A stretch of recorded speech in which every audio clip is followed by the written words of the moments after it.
Bon, on me demande souvent pourquoi est-ce qu'on réussit pas à rien avancer avec le gouvernement, puis pourquoi est-ce qu'on perd. Puis je vais essayer de vous l'expliquer d'une manière un peu différente à celle que j'utilise d'habitude. Je vais vous faire une comparaison un peu avec un garage. Présentement, ce qu'on a comme problème, c'est qu'on a du monde qui va au garage. Puis le monde va au garage en disant il y a un problème avec mon char. Le garagiste fait comme ouais, mais c'est quoi le problème avec ton char? Non, mais il y a un problème avec mon char. Oui, mais c'est quoi le problème? Oui, mais il y a un trouble. Oui, c'est beau qu'il y ait un trouble avec votre char, mais c'est quoi le trouble avec votre char? Ben, il y a un problème. Si vous avez cette attitude-là, c'est essayer de comprendre, d'expliquer au gars, écoute, ta transmission, elle va pas bien dans mon char, là. Écoute, le char, il ouvre 120 km/h. Je peux vous garantir une chose, là. Un, ça va vous coûter une fortune. Deux, le garagiste, il va pas finir par vous écouter. Trois, il sait que vous savez pas ce que vous parlez. Fait qu'il sait que même si c'est Chuck le problème, il peut vous remplacer une direction et une transmission en même temps d'une shot. Parce que de toute façon, vous savez pas ce que vous parlez, fait que vous savez pas c'est quoi un véhicule. Ça, là, c'est comme ça que les problèmes commencent. Le cas qu'on a présentement avec les motocyclistes, c'est exactement le même problème. Le gars, il est au comptoir, il est en train de chialer, le monde alentour de lui, il le regarde, puis ils font juste comme « Mais quel foutu chialeux, ça n'a aucun sens. » Pourquoi? Parce que le gars, il n'est pas capable d'expliquer son problème, il n'est pas capable d'argumenter, puis il n'est pas capable d'avoir un minimum d'informations sur ce qui se passe. Dans le cas des motocyclistes, c'est la même chose. On a la gang qui est comme, ben une plaque, ça coûte 24$ en Ontario. Ben une plaque, je suis désolé, ça coûte 24$ au Québec. La prime d'assurance qui vient en même temps que la plaque, elle coûte 600. Mais la plaque, elle coûte 24, là, comme en Ontario. Il n'y a, pas de différence, là, c'est le même prix. Là. En fait, je pense que c'est même qu'on est moins cher qu'en Ontario.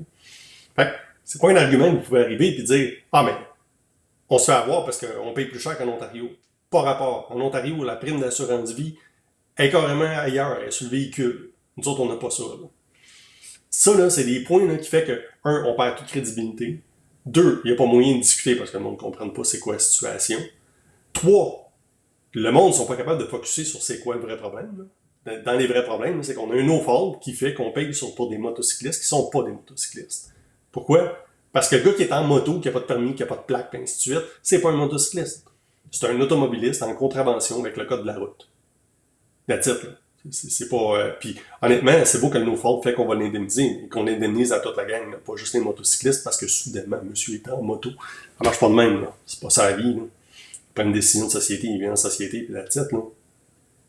Même point, si on arrive et on dit oui, mais les apprentis, tu tapes souvent ces apprentis. Je tape pas ces apprentis. Ça n'a aucun rapport que je tape ces apprentis. Ce que je dis, c'est que le gars devrait aussi bien payer 200$ de plus pour son permis d'apprenti la première année. Ça fait baisser de sa plaque de 100$.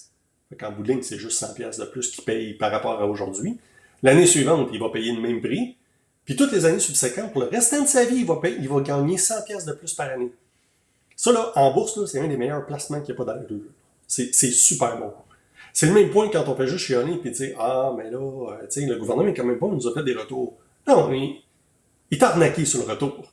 Il t'a arnaqué. Il a remis 90$ à un automobiliste qui payait 150. Il a remis 60 à un motocycliste qui en payait 600 puis 1800. Tu sais, retour sur investissement, à un moment donné, là, on a le même retour sur investissement dans un comme dans l'autre. Puis il y en a qui vont dire oui, mais ça a été remis sur les permis, mais c'est parce qu'il y a un calcul actuarial. Non, oubliez ça, il n'y en a pas. J'ai des nouvelles pour vous autres, là. Le conseil d'administration de la SAC a émis une résolution du conseil qui dit que les permis de conduire motocyclistes ne sont pas calculés dans le calcul actuariel. Fait que, oui, un calcul actuariel pour une grosse majorité, sauf ça. Fait qu'à un moment donné, là, comprenez, là. Faites pas juste arriver au comptoir et dire « Mes tailleurs m'ont coûté plus cher que le voisin ». C'est pas ça la question. La question, c'est que s'il t'a mis des Yokohama et qui coûtent plus cher que le Dunlop du voisin, être un putain de problème, là.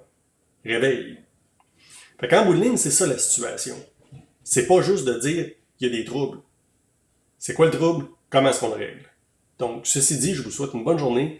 Prenez le temps de m'écouter. Les liens sont tous en bas. Il y a un paquet de vidéos, c'est juste une vidéo parmi une tonne de vidéos. Ça explique juste une partie du problème parmi un gros problème. Venez pas me dire oui, mais Alexandre, tu tapes juste. Non, je tape pas juste sur un. Cette vidéo-là, il est là-dessus. Fait qu'allez regarder les autres s'il y a de quoi. Bonne fin de journée.